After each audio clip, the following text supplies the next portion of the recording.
새벽 종소리 365일 묵상 말씀의 능력 디모데후서 3장 14절에서 17절. 또 어려서부터 성경을 알았나니 성경은 능히 너로 하여금 그리스도 예수 안에 있는 믿음으로 말미암아 구원에 이르는 지혜가 있게 하느니라. 15절.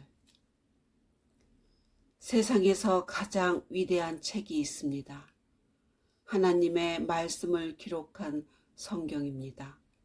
성경은 하나님의 감동을 입은 사람들이 1600여 년 동안 약 40여 명의 사람에 의해 기록되었습니다. 개성과 취미가 다르고 문화적 수준이 다르고 사상이 다르지만 모두 하나님의 감동을 입고 기록하였습니다.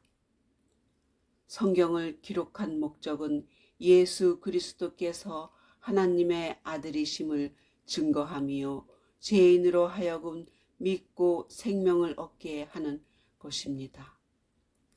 성경은 생명을 다루는 책입니다. 죄인이 영생을 얻을 수 있는 책입니다. 지금 우리는 불확실한 시대를 살아가고 있습니다. 무엇으로 이 시대를 준비해야 할까요? 영원하신 하나님의 말씀으로 이 불확실한 시대를 준비해야 합니다. 하나님은 바울을 통하여 세 가지를 명령하고 있습니다. 14절은 그러나 너는 배우고 확신한 일에 거하라 는 말씀합니다. 먼저 배우라고 하셨는데 무엇을 배우라는 것일까요? 하나님의 말씀을 배우라는 것입니다. 말씀은 진리이고 생명이고 사람을 온전케 만드는 능력이고 근본이기 때문입니다. 어느 시대 누구든지 하나님의 말씀을 배우고 사랑하는 자는 변화를 경험했을 뿐 아니라 놀라운 삶을 살아갔습니다. 다음은 확신하라는 것입니다.